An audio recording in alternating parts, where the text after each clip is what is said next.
बोले राजा रामचंद्र भगवान की जय। भक्त भक्त भगवंत गुरु चतुर नाम वपु एक, इनके पद बंधन किए नाशय विघ्न अनेक। बोले श्री श्री गुरुदेव भगवान की जय। नाभा जी का जीवन बड़ा ही विपत्तियों से भरा हुआ है, लेकिन इसके बाद भी नाभा जी ने भक्तमाल जैसे पवित्र ग्रंथ की रचना की। गुरु कृपा से, संत कृपा से सब संभव है। उसी का एक उदाहरण श्री नाभादास जी हैं। नाभादास जी का जन्म प्रशंसनीय हनुमान वंश में हुआ। हनुमान वंश कैसे? हनुमान वंश दक्षिण भारत में एक ब्राह्मण रहते थे। उनके यहां अचानक कुछ संत पधारे।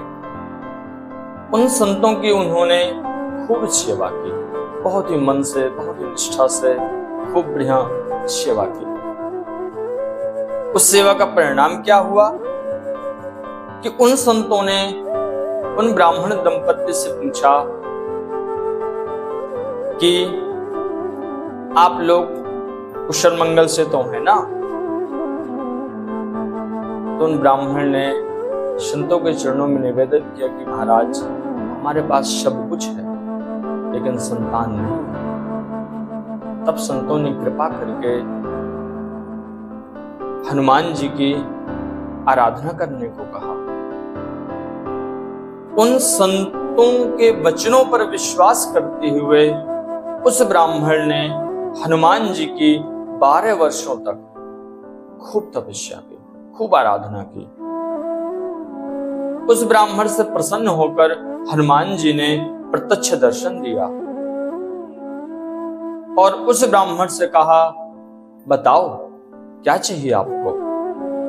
तो उन ब्राह्मण ने हनुमान जी को प्रणाम करते हुए कहा, प्रभु हमारे कोई संतान नहीं है।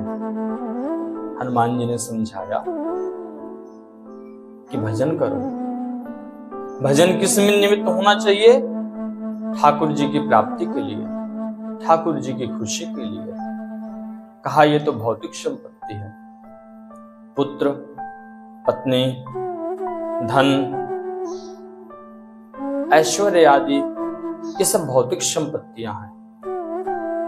इनका भक्ति के आगे कोई मूल्य नहीं है। उन्होंने भरसक समझाया, लेकिन उन ब्राह्मण ने कहा कि प्रभु मुझे तो पुत्र ही चाहिए। कहते हैं सुत विद लोक ईशना तीनी, कहीं कर मत इन कृत न मलीनी।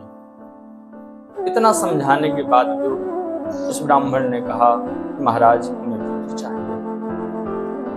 हनुमान जी ने कहा कि ये कार्य हमारा नहीं है और हम प्रभु श्री रामचंद्र जी से पूछ कर आते हैं। हनुमान जी श्री रामचंद्र जी के पास जाते हैं, उनसे पूछते हैं। राम जी कहते हैं कि इस ब्राह्मण के 7 जन्मों तक पुत्र होने का संस्कार है ही नहीं। इतना सुनकर हनुमान जी पुनः उस ब्राह्मण से आते हैं और कहते हैं कि आपके 7 जन्मों तक पुत्र का योग नहीं है। तो उस ब्राह्मण ने बड़े ही सौम्य भाव से हनुमान जी के चरणों में निवेदन किया कि प्रभु यदि ऐसा ही मेरे भाग्य में होता तो फिर मैं 12 वर्षों तक आपकी आराधना क्यों करता, इस निमित्त क्यों करता। हनुमान जी इस बात पर रिझ गए और उन्होंने कहा कि ठीक है, तुम्हारे यहाँ पुत्र बनकर मैं स्वयं आऊंगा। इसलिए उस वंश का नाम हनुमान वंश पड़ा। आगे चलकर बहुत ही विपत्तियां आई, अकाल पड़ा। अकाल में खाने पीने की कोई व्यवस्था ना हो सकी। इनकी माता इनको लेकर वन की ओर प्रस्थान कर गई। वन की ओर प्रस्थान करते हुए अचानक इनकी माता का देहांत हो गया। ये उस वक्त मात्र 5 वर्ष के थे। 5 वर्ष की अवस्था में और नेत्रहीन, नेत्र के चिन्ह तक नहीं थे नाभादास जी के। इस परिस्थिति में घोर निर्जन जंगल में वो बालक विचरण कर रहे थे। उसी मार्ग से श्री कृष्ण पयहारी जी के शिष्य श्री कील देव जी और श्री अग्रदेव दास जी उसी मार्ग से हरिद्वार कुंभ से होकर राजस्थान गलिता आश्रम की ओर प्रस्थान कर रहे थे। देखा कि रास्ते में एक 5 वर्ष का नेत्रहीन बालक क्या कर रहा है। बालक के पास दोनों महापुरुष गए और पूछा कि हे बालक, तुम कहां से आए हो?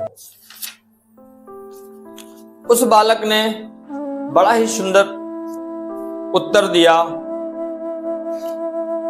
कि महाराज,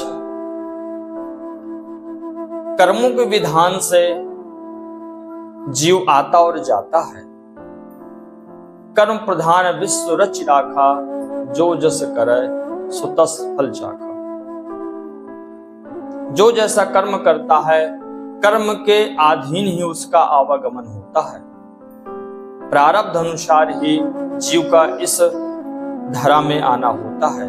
जैसा उसका प्रारब्ध होता है, उस योनि में उसको आना जाना पड़ता है। और कर्मों की गति के कारण उसके पाप और पुण्य होते हैं। जब ऐसा उन महापुरुषों ने जवाब सुना तो बहुत ही प्रसन्न हुए। फिर कहते हैं कि तुम्हारा नाम क्या, तुम कौन हो? क्या पूछा? कहते हैं कि तुम कौन हो? तो उन्होंने कहा, महाराज, ये 5 भौतिक शरीर है, 7 धातुओं से बना हुआ है, इसलिए इसका नाम मैं क्या बतलाऊं? जब ऐसा जवाब सुना तो उन दोनों महापुरुष आश्चर्यचकित हो गए। अरे, ये 5 वर्ष का बच्चा इस तरह बोल रहा है। फिर उन महापुरुषों ने प्रश्न किया कि तुम्हारा रक्षक कौन है? उस 5 वर्ष की अवस्था में वाला बालक ने कहा, महाराज, जो सबका रक्षक है वही मेरा रक्षक है। घर में जो जिसकी रक्षा करता है, जो बाहर रक्षा करता है, वही मेरी रक्षा करता है। और बात रही परिचय की, तो परिचय जीव का स्वतः नहीं होता। परिचय तो जीव का संत या गुरु भगवान ही कराते हैं कि जीव का वास्तविक परिचय क्या है। उसका परिचय तो गुरु भगवान ही कराते हैं। सो आप ही कृपा करके मेरा परिचय मुझसे करवा दीजिए। और ऐसा कहते हुए श्री नाभादास जी उन महापुरुषों के चरणों में गिर पड़े और रोने लगे। जब ऐसा करते देखा तो दोनों महापुरुष बहुत ही प्रसन्न हुए। सोचा ये कोई आम बालक नहीं है, ये तो बड़ा दिव्य बालक है, कोई पुण्यात्मा है जो किसी श्रापवश या किसी अपराधवश इसके ऊपर ये विपत्ति आन पड़ी है। उन दोनों महापुरुषों ने कृपा करते हुए उस कमंडल से जल निकाला और नेत्र के चिन्ह तक नहीं थे। ऐसी परिस्थिति में उस बालक के ऊपर वो जल जैसे ही छिड़का तो दिव्य बालक के नेत्र प्रकट हो गए, कमल दल के समान बड़े बड़े नेत्र। अहो भाग्य नाभादास जी का कि संसार का दर्शन न करते हुए उन्होंने सामने संतों के दर्शन किए। जरा सोचिए कितना सौभाग्य है जिसके जीवन में संत प्रवेश कर जाते हैं, साधु प्रवेश कर जाते हैं, गुरु का आगमन हो जाता है, उस जीव का परिवर्तन निश्चित हो जाता है। उसके जीवन में भक्ति माता प्रवेश कर जाती हैं और उस भक्ति माता के प्रवेश के स्वरूप से उस जीव का ठाकुर जी के चरणों में पहुंचना लगभग तय हो जाता है। बस वो बताए हुए गुरु के मार्ग को अनुसरण करते हुए चलता जाए, कुछ उसे नहीं करना। कितना प्रताप है। नाभादास जी ने भी ऐसे किया। इसके बाद अग्रदेव दास जी ने श्री नाभादास जी को पर कृपा करते हुए उनको वैष्णव पंच संस्कार से दीक्षित कर दिया और दोनों महापुरुषों ने कृपा करके उसको जयपुर गलिता गद्दी ले आए, आश्रम में ले आए। लाने के बाद में जब किसी व्यक्ति की दीक्षा होती है तो दीक्षा होने के बाद उसका विशेष कार्य होता है ठाकुर जी की या गुरु भगवान की सेवा, क्योंकि सेवा ही वो धर्म है जिससे भक्ति बढ़ती है। हनुमान जी राम काज कीन्हे मोह कहां विश्राम। हनुमान जी सेवा के मूल हैं। तो नाभादास जी को भी सेवा प्रदान की गई। महाराज क्या सेवा दी गई? नाभादास जी को श्री अग्रदेवदास जी ने कहा, उनके गुरु भगवान ने कहा कि आपको सिर्फ साधु सेवा करनी है। जब संत जन आए तो उनके पैर प्रक्षालन करो, थोड़ा सा उनका चरणामृत लो, यथा स्थान उनको बैठाओ, बैठाने के बाद में उनको प्रसाद पवाओ। प्रसाद से जो उनका उत्तिष्ठ बचे अर्थात जो शीत प्रसादी बचे उसको पाओ। ऐसा गुरु भगवान के आदेश अनुसार श्री नाभादास जी ऐसा ही करने लगे, खूब साधु सेवा करने लगे। असाधु सेवा क्यों ना करें, संत सेवा क्यों ना करें, क्योंकि संतों की ही कृपा से तो आज नाभादास जी पुण्य के भागी बन रहे हैं। इसलिए उनका मन खूब साधु सेवा में लगा, खूब संत सेवा में लगा। महाराज उसका परिणाम क्या हुआ कि धीरे धीरे धीरे धीरे सेवा करते करते नाभादास जी सिद्ध हो गए। उनको भूत भविष्य और वर्तमान का ज्ञान होने लगा। उस शीत संत प्रसादी का साधु सेवा का यह परिणाम हुआ कि धीरे धीरे श्री नाभादास जी सिद्ध हो गए और उनको तीनों कालों का ज्ञान होने लगा। आगे चलकर एक घटना घटी कि उनके गुरु भगवान मानसी सेवा कर रहे थे। मानसी सेवा करते हुए श्री नाभादास जी उनकी पंखे की सेवा कर रहे थे। धीरे धीरे धीरे धीरे पंखा की सेवा कर रहे थे। अचानक श्री अग्रदेवदास जी का एक शिष्य जो कि एक व्यापारी था, वो समुद्र के मार्ग से होते हुए नाव में व्यापार करने जा रहा था। अचानक तूफान आया और नाव डगमगाने लगी। तो उस शिष्य ने गुरु भगवान को अपनी आवाज लगाई। ये सारा दृश्य श्री नाभादास जी देख रहे थे।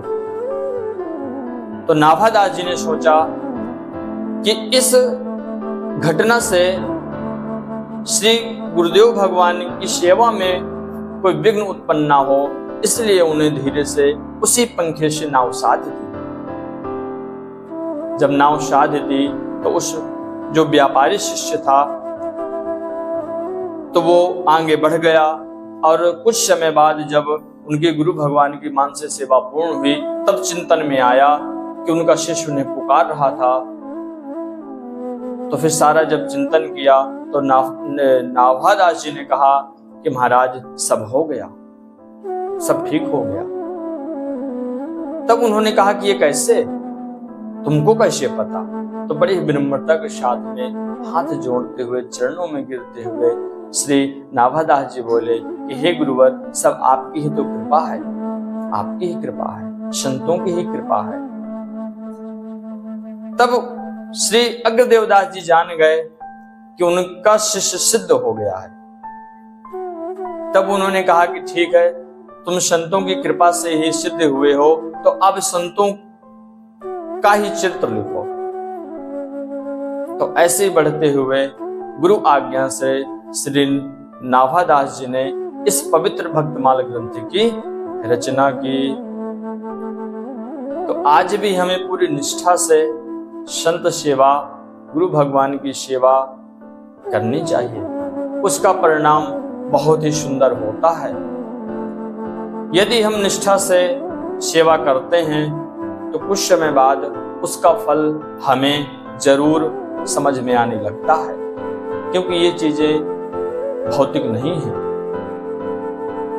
ये बड़ी ही भाव से और प्रेम से करने योग्य चीजें हैं। इसलिए हम आप भी इस चरित्र से प्रेरणा लेते हुए बड़ी ही श्रद्धा भाव से ठाकुर जी की सेवा, संत सेवा और गुरु भगवान की सेवा में संलग्न हो जाएं। बोले राजा रामचंद्र भगवान की जय।